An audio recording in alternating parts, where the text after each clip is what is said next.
नमस्कार साथियों, जैसे कि आपको पता है कि धान की रोपाई हो चुकी है। तकरीबन हर जगह धान की रोपाई हो चुकी है।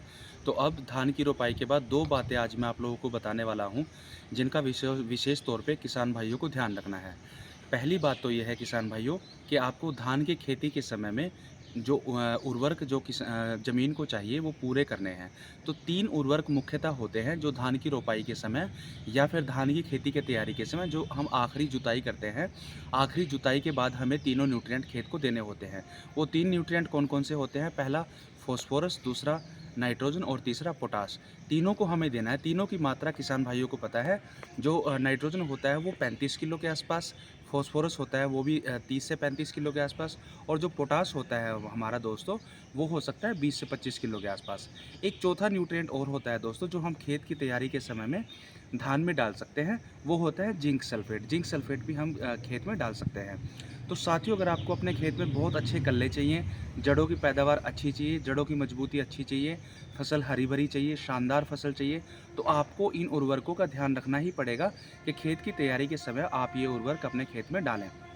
दूसरी बात किसान भाइयों, जिसका आपको विशेष तौर पे ध्यान रखना है, जैसा कि आप लोग जानते हैं कि हमारे खेत में जो रोपाई है, वो तकरीबन 20 से 25 दिन की हो चुकी है। तो 20 से 25 दिन की रोपाई होने के समय पे हमें कौन-कौन सी चीज़ों का ध्यान रखना है खेत में, वो दूसरी बात आज मैं आपको बताऊँगा। उससे आपके खेतों के कल्ले बहुत बढ़िया होंगे, धान की टिलरिंग बहुत बढ़िया होगी, क्योंकि 20 से 25 दिन रोपाई के बाद जो टिलरिंग की संख्या है वो बढ़नी स्टार्ट हो जाती है। कल्ले जो हैं वो निकलने बनने स्टार्ट हो जाते हैं। तो अच्छे कल्ले बने, धान की जड़ें मजबूत हों, टिलरिंग की संख्या अच्छी हो और हमारी फसल हरी-भरी हो, तो उसके लिए किसान भाइयों को क्या करना है, 2 न्यूट्रिएंट का खास तौर पर ध्यान रखना है रोपाई के 20 से 25 दिन के बाद। पहला है दोस्तों नाइट्रोजन। नाइट्रोजन के लिए किसान भाई क्या करेंगे, 40 किलो यूरिया डालेंगे खेत में। जब आपकी फसल 20 से 25 दिन की रोपाई हो जाएगी, तब आप 40 किलो नाइट्रोजन उसमें डालेंगे, यूरिया डालेंगे 40 किलो। दूसरा उसमें आप डाल सकते हैं, अगर आपने जिंक सल्फेट नहीं डाला है खेत की तैयारी के समय में, तो आप उसमें 10 से 12 किलो जिंक सल्फेट भी डाल सकते हैं साथियों। तो ये दो न्यूट्रिएंट अगर आप 20 से 25 दिनों के बाद डालेंगे, तो आपकी फसल बहुत बढ़िया होगी, जड़ों की मजबूती बढ़ेगी, कल्लों की संख्या बढ़ेगी, टीलरिंग की संख्या बढ़ेगी, फसल बहुत शानदार होगी, फसल आपकी हरी भरी होगी। तो साथियों, ये दो मुख्य बातें हैं।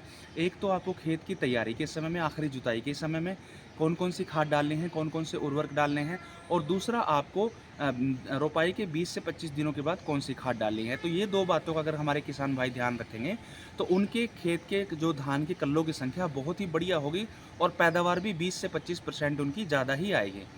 साथियों, एक चीज़ मैं और आपके साथ शेयर करना चाहता हूँ कि जैसा कि धान का अब रोपाई हो चुकी है, तो हमें धान की रोपाई के बाद खेत में पानी जो है वो लगातार देते रहना है। लेकिन ज़्यादा पानी देने से एक नुकसान हो सकता है दोस्तों। अगर हम लोग बहुत ज़्यादा पानी दे देंगे धान की रोपाई के बाद, या फिर पानी जो है वो खड़ा ही रहेगा फसल में 24 घंटे, तो धूप पड़ेगी, तो धूप पड़ने की वजह से टेम्परेचर ज़्यादा बढ़ेगा उस पानी का। तो उस वजह से जो हमारी धान में है, कीट पतंगे आ सकते हैं या पीलापन आ सकता है हमारी फसलों में। तो एक चीज़ का किसान भाई ध्यान रखें, पानी रेगुलर देते रहें, लेकिन बहुत ज़्यादा पानी नहीं देना है। आशा करता हूँ किसान भाइयों को ये जानकारी अच्छी लगी होगी। अगर अच्छी लगी हो तो चैनल को सब्सक्राइब करें, वीडियो को लाइक करें। धन्यवाद।